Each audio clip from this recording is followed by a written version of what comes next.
ప్రతిసారి కూడా ఈ 100 రోజుల ప్రోగ్రాం అనేసరికి ఎంతో కొంత ముందు నేను భయపడ్డా, అదేవిధంగా టీచర్లు కూడా భయపడ్డారు.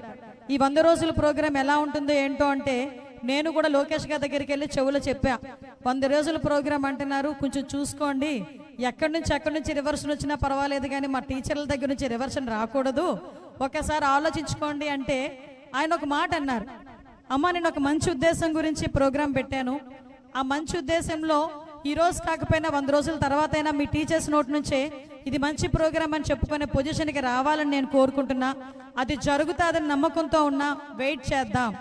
ఎందుకంటే ఇక్కడ ఒక విషయం చెప్పాలి లోకేష్ గారి గురించి, విద్యాశాఖ మంత్రి గారి గురించి. మేమందరం కొత్త పాలిటిక్స్లో మంత్రులు అయిపోయాం, ఇంకా మాకన్నా లోకేష్ గారు ఇంతకు ముందు కూడా మంత్రి అయ్యారు. కానీ ఎలా ఉంటుందంటే ప్రతినిత్యం కూడా నేర్చుకునే పొజిషన్లో ఉంటారు.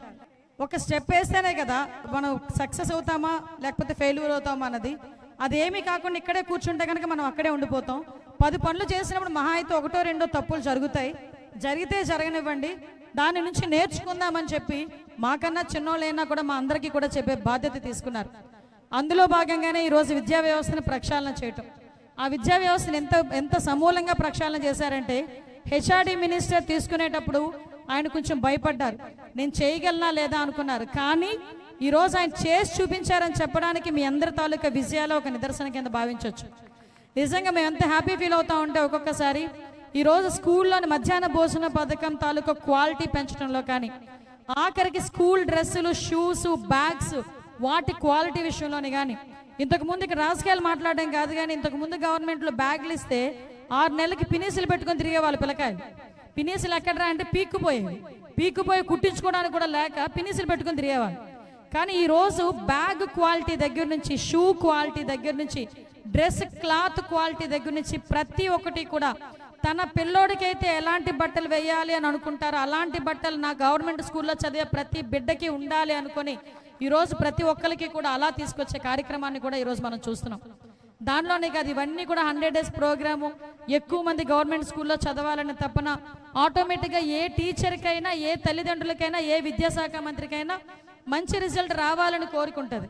మంచి రిజల్ట్ వచ్చిన తర్వాత దాన్ని ఎలా ప్రొజెక్ట్ చేసుకోవాలో చాలా మందికి తెలియదు. నేను వన్ ఫైన్ డే మార్నింగ్ లేచిన వెంటనే పేపర్ చూసా, అంతవరకు నాకు కూడా తెలియదు. ఒక్క నిమిషం నాకు ఒళ్ళు జలదరించింది, ఒక్క నిమిషం లిటరల్లీ. అంటే చూసి నేను వెంటనే లోకేష్ గారికి ఫోటో పెట్టి మెసేజ్ పెట్టాను, థ్యాంక్ యూ బాబు అని పెట్టాను మెసేజ్. లిటరల్లీ ఎందుకు చెప్తున్నానంటే ఏ రోజైనా 10th క్లాస్ ఇంటర్మీడియట్ రిజల్ట్ వచ్చిన వెంటనే నెక్స్ట్ డే ఈనాడు, ఆంధ్రజ్యోతి, మిగతా పేపర్లన్నీ 1 2 3 పేపర్లు 1 1 1 అని, 2 2 2 అని ఈ రకరకాల స్లోగన్లతో మనకి వినిపించేవి. కానీ ఫస్ట్ టైం ఇన్ హిస్టరీ మొట్టమొదటిసారిగా ఈ రకంగా పెద్ద పేపర్లో టాప్ అంటే మొట్టమొదటి పేజీలో మన గవర్నమెంట్ స్కూల్లో చదివిన పిల్లల తాలూకా మార్కులతో ఒక యాడ్ వచ్చిందంటే నిజంగా ఎలాంటి బుర్రకైనా తట్టిందా అండి? ఇంతకన్నా పెద్ద పెద్ద వాళ్ళు చేశారు ఈరోజు విద్యాశాఖ మంత్రుల కింద. కానీ వాళ్ళెవ్వరికీ రాని ఆలోచన చిన్నోడైనా ఆ మనిషికి వచ్చి కేవలం గవర్నమెంట్ స్కూల్స్ని ఎంకరేజ్ చేయాలని ఒక మంచి ఉద్దేశంతో ఈరోజు దాన్ని ఏర్పాటు చేసి ఈరోజు మీ అందరికీ కూడా ఒక ఉత్సాహాన్ని ఇవ్వడమే కాదు, మీకు ఒక ఎంకరేజ్మెంట్ ఇచ్చిన పరిస్థితి కూడా కనిపించింది. Please subscribe to Leo news for more videos.